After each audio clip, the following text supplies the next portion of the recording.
And welcome to Winning with Wiseman. My name's Alex Haynes, your host and producer of this show, one of the team members over at Wiseman Commercial. And I'm here with one of the best chefs I have ever had the pleasure of meeting, Bernardo with Napa Valley Bistro. Napa Valley Bistro, yes, of course. So, welcome, Bernardo. Tell me a little bit about your company and sum up what you guys do in like a sentence. Help me out, help our audience understand why you're here on our show today. Well, my name is Bernardo Ayala. We opened Napa Valley Bistro 12 years ago with the Wiseman company located at 975 Clinton Street. We focus on local, sustainable, and casual cuisine with wine and country cuisine as well.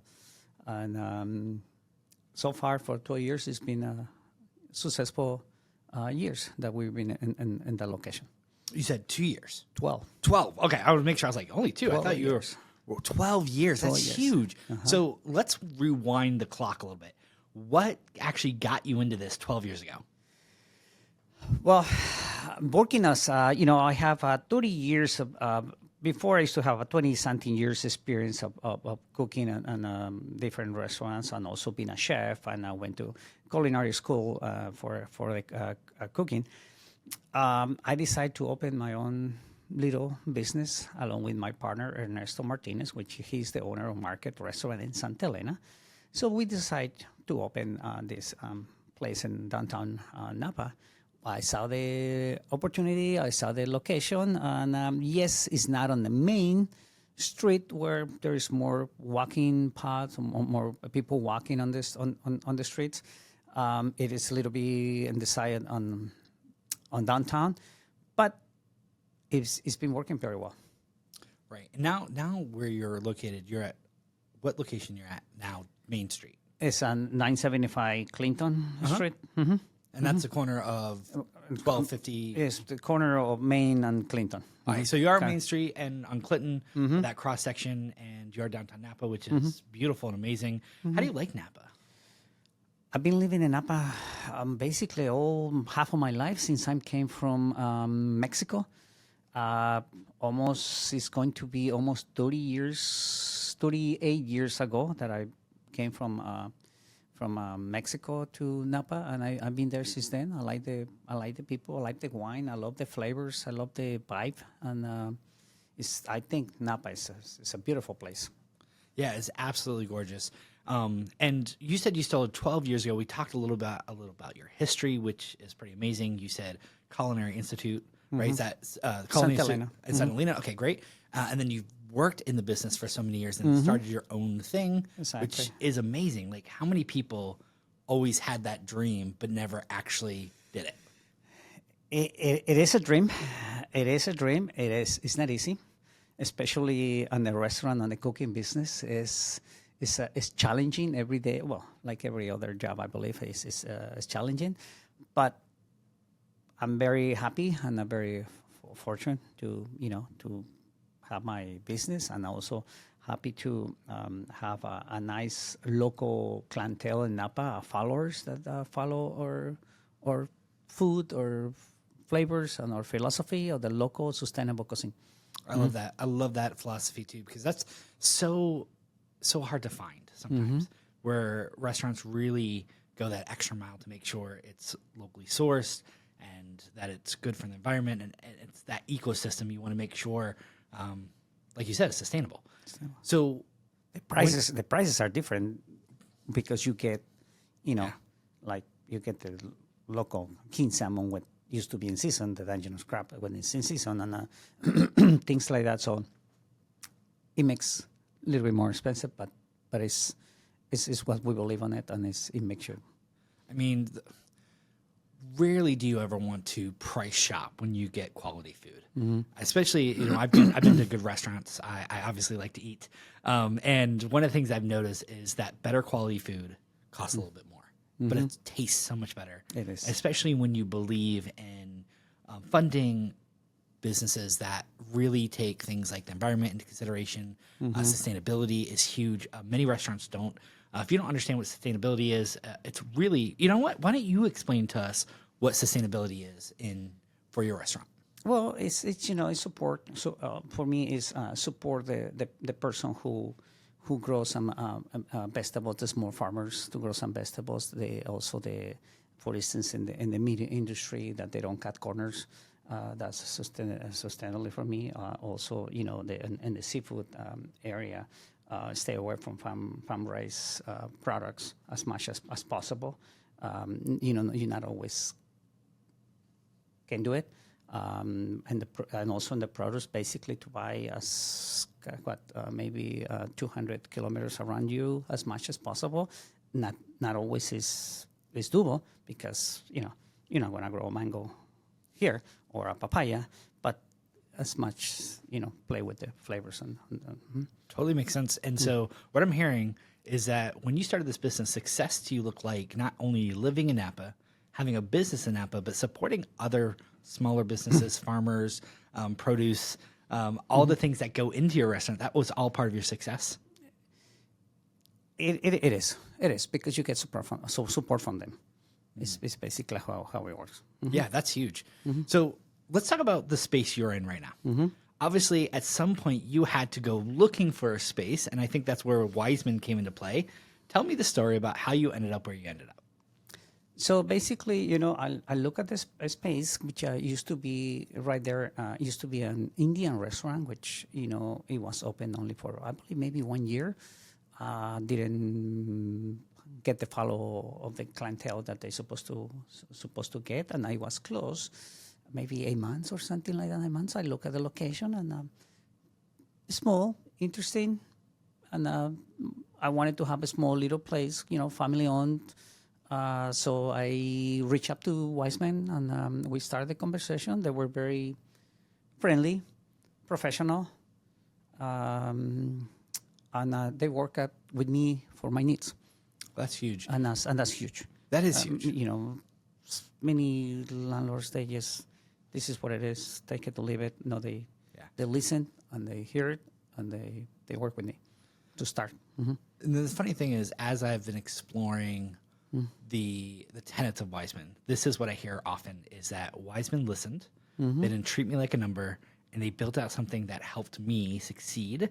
And that Class A is the starting point, and then what they do to customize it to make it your own, that's the difference, right? And so talk to me a little bit about what they did to help make it feel right for you. Well, they work with me, one, on the numbers, which is very,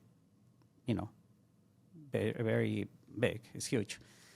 Second of all, they come out. They start with me, kind of being like a team.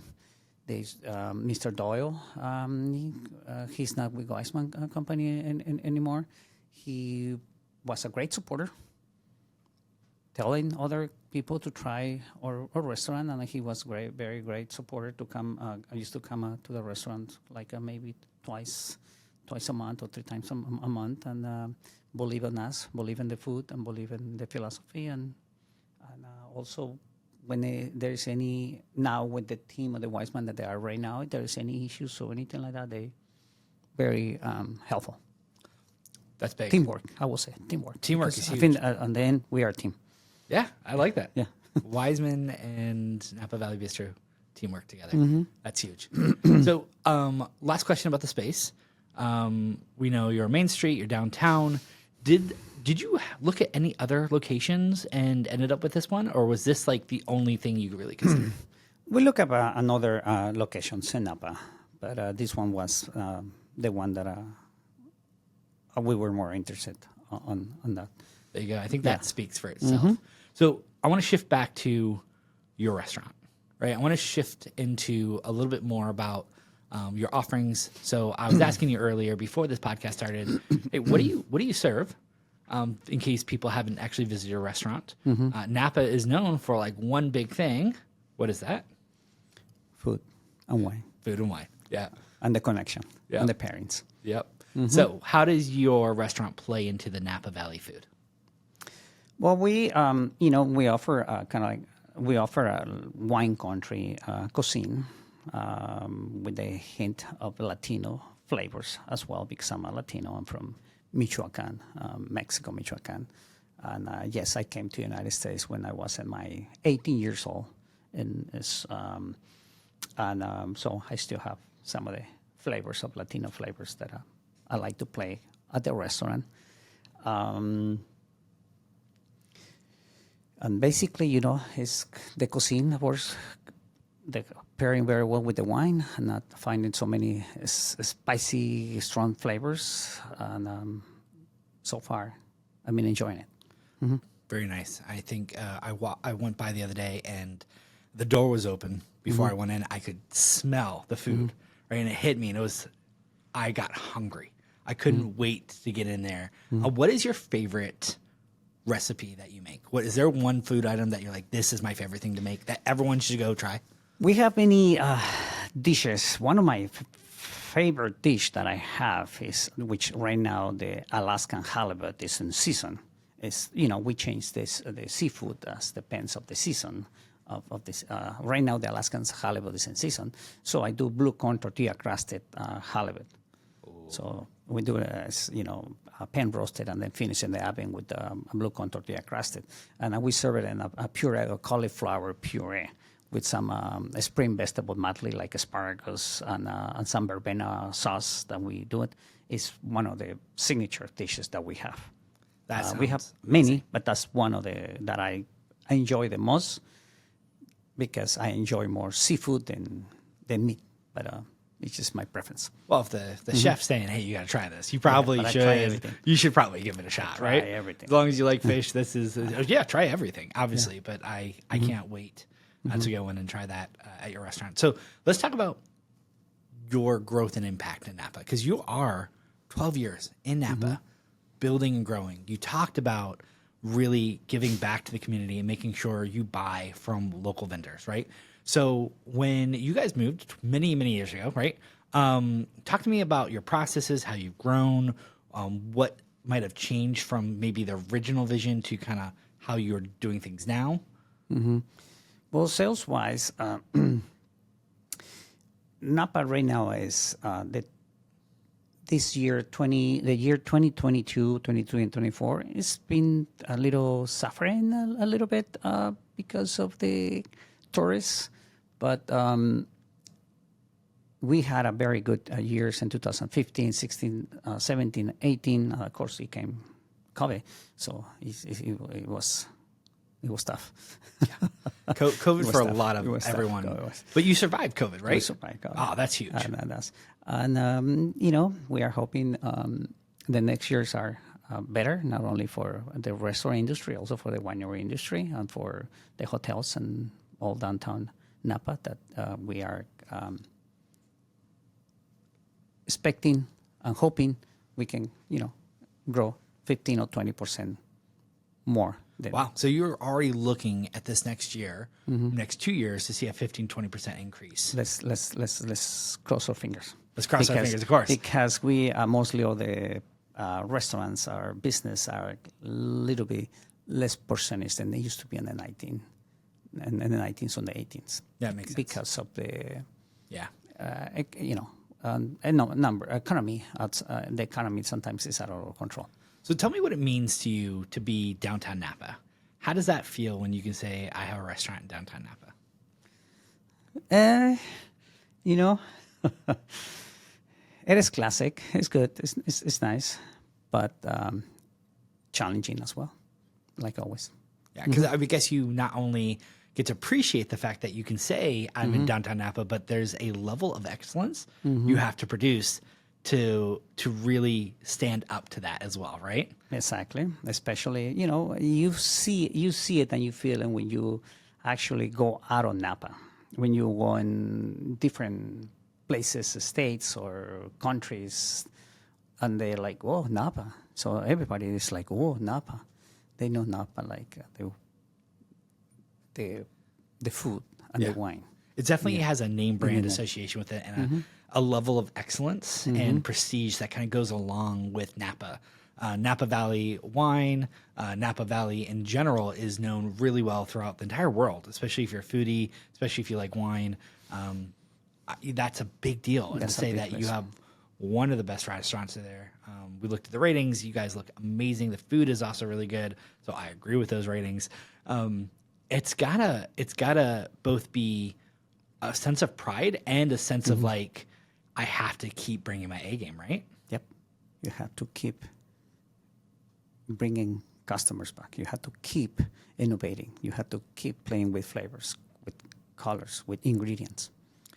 So in this journey of yours, in the last 12 years, and this is a pretty big scope, and if you can just pick one thing, I know it's going to be hard, what is one milestone or one thing that you really are, that makes you the proudest in your 12 years of something you've accomplished with the restaurant? Well, it's been many. One, like for instance, I can name three. One, I was on SBC News presenting one of our recipes and some recipe challenges. Two, and done events, huge events, caterings for like 450 people at the Jarvis Estate. Is the planning, the food, the pairings with their wines, the connecting the bridges to connect the flavors. It makes me proud. And also, the other thing is all the employees that I have, hiring young fellows, teaching them, being their mentors, helping them to get a job and get experience and see them passing by and go with their lives and get a career in something else where they go to school, but we help them. It makes me proud. That's huge. Yes. So I love your philosophy on how you use the restaurant to do so much. Give back to the community by buying from local vendors. Use the hiring to be able to mentor and to give back to the people of Napa as well. And then, of course, pairing your food with the incredible wine that's offered and being able to do these special events and some of the things you talked about that's been milestones for you. That is huge, man. Congratulations to all that. Yeah. That's amazing. Yeah, we do winemakers dinner with the different vineyards, different wineries. We done with with Camus, with Yamas, with Basan, different, and it's fun. It's what keeps me going. The creating dishes that pair with different wines and different flavors. Yeah, I could totally see that. That sounds amazing. So we talked a little bit about the milestones and the growth and impact. So I kind of want to move back to Napa because weirdly, the unspoken hero of this podcast today, it's not only your restaurant, but the location which your restaurant is, which is the community, which is Napa. We've talked about a little bit about the city being this backdrop, and has it shaped? And the answer obviously is yes. But how has it shaped beyond the wine, the day-to-day business you do? What unique things? Let's go into flavorings. If you had to sum up the flavoring of Napa, what would that be? One of the flavor in Napa, like, what do you mean? A different. So I'm thinking as a chef, right? You said you're constantly innovating. You're constantly doing new things. You're pairing with wine. How is being in Napa, how is this changing your day-to-day approach, say, if you're maybe in San Francisco or in Southern California, in LA? How has this shaped your day-to-day work? Well, if you were in LA, it would be, the